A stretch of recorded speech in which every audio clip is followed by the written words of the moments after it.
তো আমাৰ ৰাইজৰ দলৰ নীতি আদৰ্শ তেখেতে খুব আন্তৰিকতাৰে গ্ৰহণ কৰিছে যে আমাৰ আব্দুল সালাম ডাঙৰীয়াৰ এই যোগদানে আমাৰ ৰাইজৰ দলটোক যথেষ্ট শক্তিশালী কৰিব। আজি আমাৰ বঙালমৰা আহমেদপুৰ আমাৰ যি বাঁহ ভৱনত আমাৰ দলৰ সন্মানীয় উপসভাপতি ডক্টৰ হৰিকান্ত দাস, আমাৰ দলৰ আন কিছু বিষয়ববী আমাৰ জিলা বা সমষ্টিৰ আঞ্চলিক পৰ্যায়ৰ আমি আলোচনা কৰি থকা সময়ত আমাৰ বঙালমৰা গাঁও পঞ্চায়ত এলেকাৰ তিনটিঙীয়া গাঁৱৰ এজন খুব উদ্যোগী যুৱ সমাজকৰ্মী আব্দুল সালাম ডাঙৰীয়া তেখেতে আমাৰ দলত যোগদান কৰাৰ কাৰণে আগ্ৰহ প্ৰকাশ কৰিছে। গতিকে আমি তেখেতক আজি আমাৰ দললৈ আদৰণি জনাইছোঁ। তেখেতে আমাক কৈছে যে আমাৰ ৰাইজৰ দলৰ নীতি আদৰ্শ তেখেতে খুব আন্তৰিকতাৰে গ্ৰহণ কৰিছে। বিশেষকৈ আমাৰ ৰাইজৰ দলৰ সন্মানীয় সভাপতি শিৱসাগৰ বিধানসভা সমষ্টিৰ বিধায়ক অখিল গগৈদেৱৰ নীতি আদৰ্শ বা তেখেতৰ কৰ্মসূচী তেখেতে ফলো কৰি আছিলে বহুদিনৰ পৰাই। গতিকে তেওঁ ভাবিছে যে ৰাইজৰ দলত আমি যদি সকলোৱে আগবাঢ়ি আহোঁ, ৰাইজৰ দলক যদি শক্তিশালী কৰিব পৰা যায়, অখিল গগৈদেৱৰ হাত শক্তিশালী হ'ব। আৰু অখিল গগৈদেৱৰ হাত শক্তিশালী হ'লে আমি অসমত এটা নিৰপেক্ষ ধৰ্ম নিৰপেক্ষতাৰ আমি এটা প্ৰকৃত পৰিচয় পাম বুলি তেখেতে আমাৰ লগত আলোচনা ব্যক্ত কৰিছে।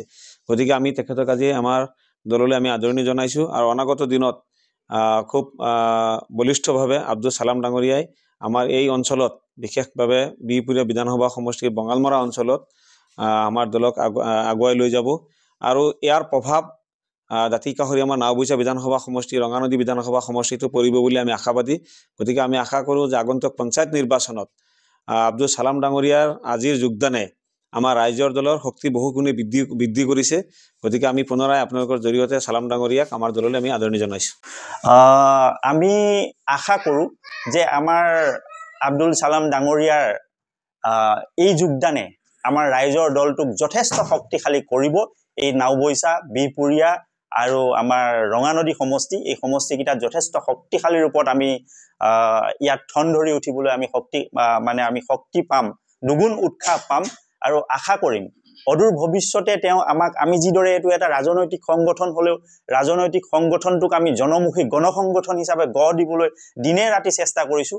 আৰু আমাৰ এই প্ৰচেষ্টাত তেওঁ হাত আগবঢ়াব আৰু তেওঁৰ নেতৃত্বতে আমাৰ এই অঞ্চলটোত এই ৰাইজৰ দলটো এটা জনমুখী সংগঠন হিচাপে আগুৱাই নিয়াত আমি যথেষ্ট সহায় পাম বুলি আশা ৰাখিছোঁ।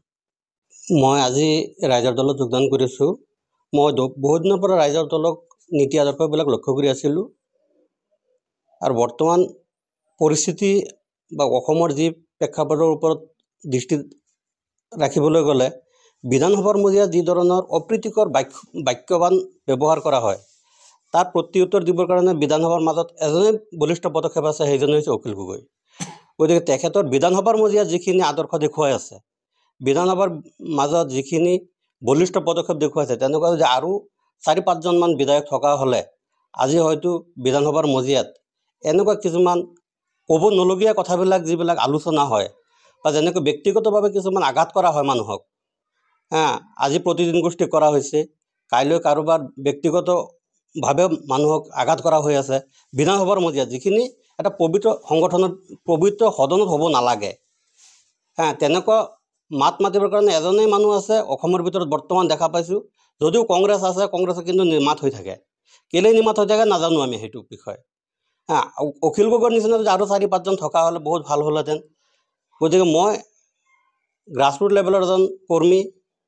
গতিকে মই যিমান পাৰোঁ আজি এই ৰাইজৰ দলত যোগদান কৰা মূল উদ্দেশ্য হৈছে মই যাতে গ্ৰাছৰুট লেভেলটোক ৰাইজৰ দললৈ শক্তিশালী কৰিব পাৰোঁ আৰু গ্ৰাছৰুট লেভেলটোক যাতে ৰাইজৰ দলমুখী কৰিব পাৰোঁ আৰু গ্ৰাছৰুট লেভেলত যাতে সজাগতা সৃষ্টি কৰিব পাৰোঁ যে আমি ভাতৃত্ববোধ জীয়াই ৰাখিবৰ কাৰণে ৰাইজৰ দলৰ নিচিনা এটা দলত আমি চবেই যোগদান কৰি ৰাইজৰ দলৰ নিচিনা এটা দলৰ হাত শক্তিশালী কৰিব লাগিব।